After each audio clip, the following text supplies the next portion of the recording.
上个月底，惠普配合 Intel H45处理器的上市，发布了暗影精灵7，这一个型号对应了上上下下接近10个 SKU， 配置种类从5000元覆盖到了1万元，价格区间跨度非常大。那么我们今天的主角就是这台3060版本的暗影精灵7了。这台电脑的表现怎样呢？本期视频我们就来分析一下。照例先看配置 ，CPU 是英特尔的 i7-11800H 8核心16线程，显卡是 NVIDIA 的 RTX 3060 Laptop， 功耗最高为115瓦，不支持动态增强。内存为双通道的 16GB 3200兆赫兹，双面颗粒。固态硬盘是 512GB 的三星 PM9A1，PCIe 4.0/4速率。屏幕是一块16.1英寸 1080p 分辨率144赫兹刷新率的电竞屏，标称色域为100% sRGB。它的首发售价为7699元，现价要8299元左右。缺货的情况比较严重，大部分电商平台都涨价了。接下来我们来看一下外观，整体风格上，暗影7相比暗影6的变化不大。A 面还是那个渐变的 logo，B 面的屏幕升级到了16.1英寸，仍然是16:9比例，下巴大约2指多宽。机器支持单手开合，但是转轴设计做了一些小改动，导致暗影7的屏幕不能180度开合了。另外，可能是因为这台是工程机的缘故，转轴的稳定性不好，很容易晃动。不清楚是不是个例啊？买到的同学呢，也可以留言反馈一下。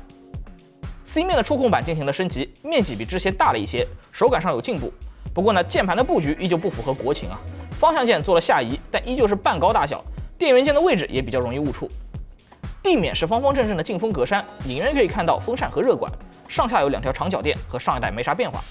体型方面，整机重量2.34千克，厚度23到26毫米，适配器713克，比暗影6都有明显的增重。不过呢，对比其他主流游戏本，它还是比较轻的。然后再来看一下接口，右边有2个 USB 3.0 Type A， 左边的接口非常多，依次是电源接口、RJ45 网线口、USB 3.0 Type A、迷你 DP、HDMI、雷电4接口，以及耳麦接口和 SD 读卡器，接口种类确实很丰富。相比拯救者，暗影7这边标配了 SD 卡读卡器，而且读写速度不慢，对于一些摄影师、影视工作者来说比较实用。不过拯救者标配了 PD 充电，暗影精灵7则没有搭载，对于提高便携性的部分，惠普这一次下的功夫还不够。接下来进入实测环节，参数方面，这颗 i7-11800H 我们前几期讲得很详细了，具体的规格和前代的变化，以及与 R75800H 的对比，可以参考这2期视频。我们先来看性能表现，首先是 Cinebench R20循环，这个成绩看起来不是很常规啊。第一次的分数反而是最低的，只有4600分，随后分数逐渐提升，最后稳定在5300分左右。感觉这台机器的跑分跟运动员一样，还有一个热身的过程。我们再来看一下跑分时的功耗情况，可以看到前2次跑分时功耗的曲线不是很规则，大约是从第3次循环开始 ，CPU 才能维持在正常的负载曲线上。同样，它也能先运行在96瓦左右，然后再回落到90瓦。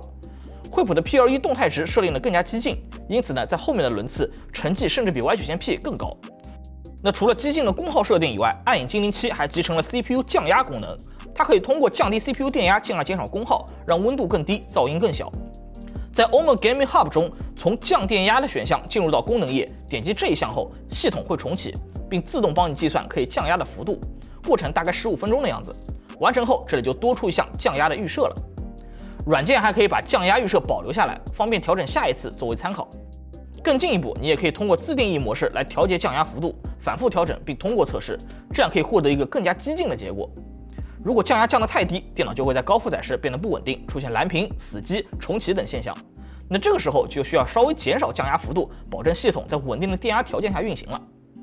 降压这个功能并不是惠普独占啊，通过 Intel 的 XTU 软件也可以实现降压，在 Voltage Offset 里就可以设置。只不过呢，惠普把这个功能搬进了自带的软件中，对玩家来说比较贴心。那除了降压，这台机器还有另一个好玩的点，同样是使用 XTU 软件，我们发现这颗不带 K 的处理器其实是可以手动超频的。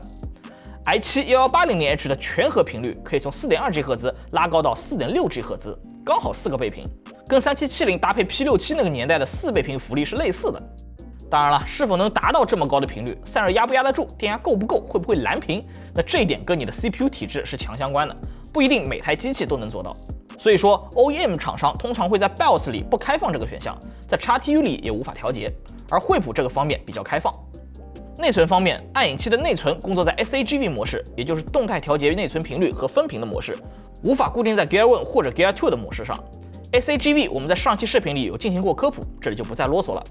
然后再来看一下显卡的表现，这台电脑搭载的是115瓦功耗的 RTX 3060，这个功耗和130瓦不同，是因为它没有像其他主流游戏本一样搭载 Dynamic Boost， 功耗少了15瓦，可能在一些比较重显卡性能的任务中吃亏。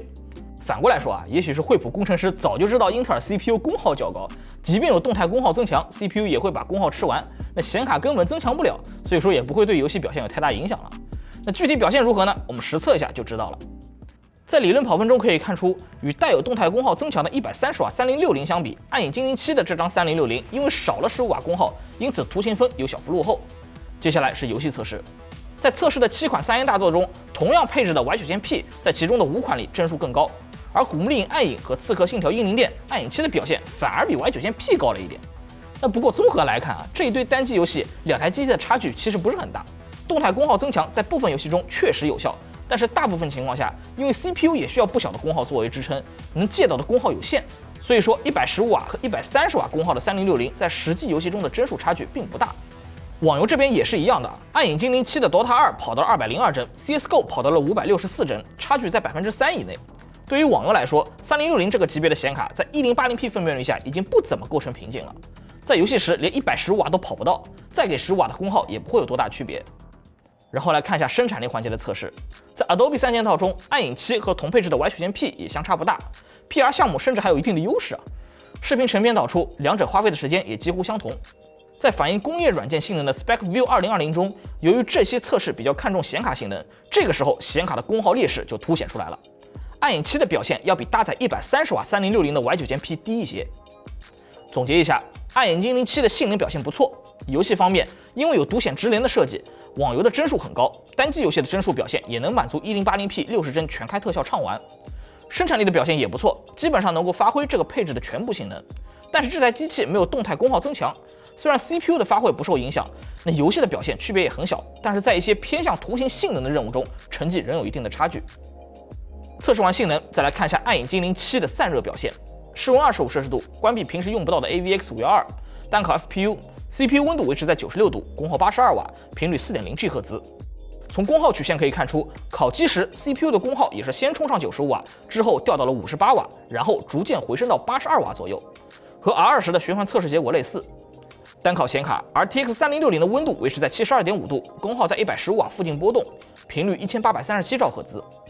双烤 CPU 的温度95度，功耗52瓦，频率 3.3G 赫兹。显卡温度为85.7度，功耗115瓦，频率1837兆赫兹，不受 CPU 的影响。表面温度看图，整个键盘除了角落里的截图键达到了41.3度，其他几乎都在40度以下。WASD 键位更是只有32度，可以说是很凉快了。噪音部分，它的满载人位分贝值为53.6分贝，相比上一代有所降低，而且声音不再像以前那样尖锐了，可能是风扇改进带来的效果。总的来说，暗影精灵7的散热表现不错，除了核心温度比较高以外，它的显卡功耗、表面温度、风扇噪音等方面都要比去年有一定进步。下面我们来把它拆开，看一下内部有没有升级。这台电脑的拆机不难，卸下底面的所有螺丝即可揭开后盖。暗影7采用了双风扇4热管的散热模组，其中一根小热管隐藏在背面，给供电和显存散热。这套散热和暗影6的变化不大，主要是风扇的扇叶变得更密集了，有助于提高风量。内存是2根三星的 DDR4 3200兆赫兹双面颗粒，默认运行在 SAGV 模式下。跑分成绩看图。无线网卡是 Intel 的 AX210，与我们之前常见的 AX201 不同，这张网卡支持 WiFi 6E 协议，这个 E 代表 Extend。简单来说，就是在 2.4G 赫兹和 5G 赫兹之外增加一个 6G 赫兹频段，在条件允许的情况下，可以提供更高的带宽和更低的延迟。不过现阶段支持 WiFi 6E 的路由器比3080 Ti 的备货量都少，这张网卡还是占未来的意义更大一些。最右侧是三星的 PM9A1 固态硬盘，支持 PCIe 4.0/4，实测表现不错，速度很快。主板左侧还有一个预留的硬盘位，可以自行加装 M.2 的固态硬盘，但是这个接口是走南桥的，带宽只有 PCIe 3.0/4。两个硬盘位由原来的竖放改为横放，给电池预留了更多空间。所以说，暗影7的电池容量也升级到了83瓦时。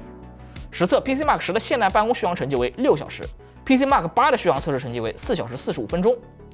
另外，3050和3050 钛显卡的低配版本电池是70瓦时，续航时间会比我们测试的这台短一些。好了，最后再来测试一下它的屏幕。暗影7的屏幕其实没什么亮点，常规的 1080p 分辨率，刷新率也保持在了144，没有升级，就是一块中规中矩的电竞屏规格。它的实测色域容积为109.5%的 sRGB， 色域覆盖为99.4%的 sRGB， 平均调态异为0.99， 最大调态异为2.34。虽然没有出厂校色，但是色准表现还不错。均匀性我们也测试了一下，中心最大亮度368尼特，除了右上角的部分亮度稍低以外，整块屏幕的均匀性都处于一个良好的水平，打游戏肯定是够了。响应时间方面，它的黑白响应时间为11.2毫秒，灰阶响应时间为7.6毫秒，全亮度 DC 调光。不过这块屏幕也采用了加压技术来提高灰阶响应时间，存在一定程度的鬼影现象。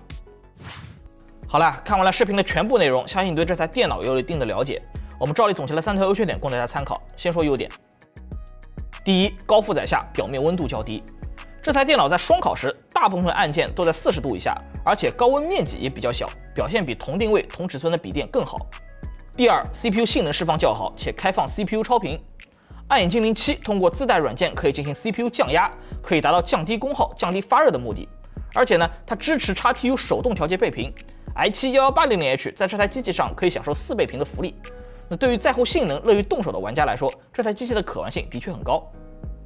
第三，在首发阵营中性价比较高。这台电脑的首发价是7699元，在这个价格能买到一线品牌 i7+3060 加电竞屏的游戏本，性价比是非常高的。再加上呢，这台机器本身的综合表现不错，接口齐全，散热表现好，而且还有独显智联，只要能抢到首发，还是相当划算的。那聊完了优点，自然也要说一下它的缺点。第一，狂暴模式下不支持 Dynamic Boost 2.0。RTX 30系显卡对功耗的需求增高，因此今年的主流游戏本几乎都搭载了动态功耗增强，少则5瓦，多则15瓦。但是暗影精灵7并没有加入这项功能，也让它在这场显卡功耗的军备竞赛里略占下风。第二，机身外壳容易沾染油污。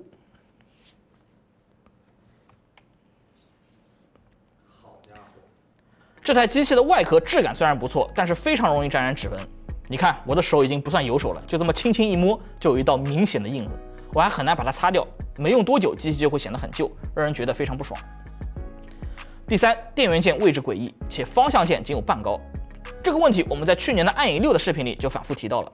惠普给我们的反馈是，因为外观设计实际上是由国外的团队执行的，他们需要根据全世界不同地区的人群的使用习惯进行键盘设计。那电源键的位置虽然别扭，但是增加了按键压力，和旁边的按键做出了手感区别，尽可能减少了日常使用中的误触概率。这个说法你们觉得是否合理呢？可以通过这个小投票来告诉我。以前一提到惠普这个品牌，大家下意识的反应是什么电池鼓包、甜摆熊掌今年就不一样了，一提起惠普，大家的第一反应就是耍猴。那我的意思是这几年暗影精灵的进步速度相当快，那产品力提升了不少，甚至在一些方面做得比拯救者更好。相比上一代，暗影精灵7的散热表现、噪音表现都要更好，而且呢 ，CPU 可调节的参数比普通游戏本更开放，可玩性也更高了。但是它还有很多地方需要进步，比如说没有动态功耗增强，没有 PD 重电，键盘设计不够人性化等等。这功能可能不是必选项，但是呢，要做好了，每一项都能加分。如果惠普真的把这些功能都做上去了，再把产能提升一些，那暗影精灵完全可以和拯救者竞争一下主流价位游戏本机皇的位置。好了，以上就是本期视频的全部内容了。如果你喜欢本期视频，不妨来个一键3连支持一下我们。如果你想每天都和我一起互动，可以关注比巴评测室的微信公众号，我每天都会在里面点评一款电脑。这款电脑或许良心，或许坑爹，但我们的目的就只有一个：交流买本心得，帮助电脑小白。这里是比巴评测室，我是猪王，我们下期视频再见吧。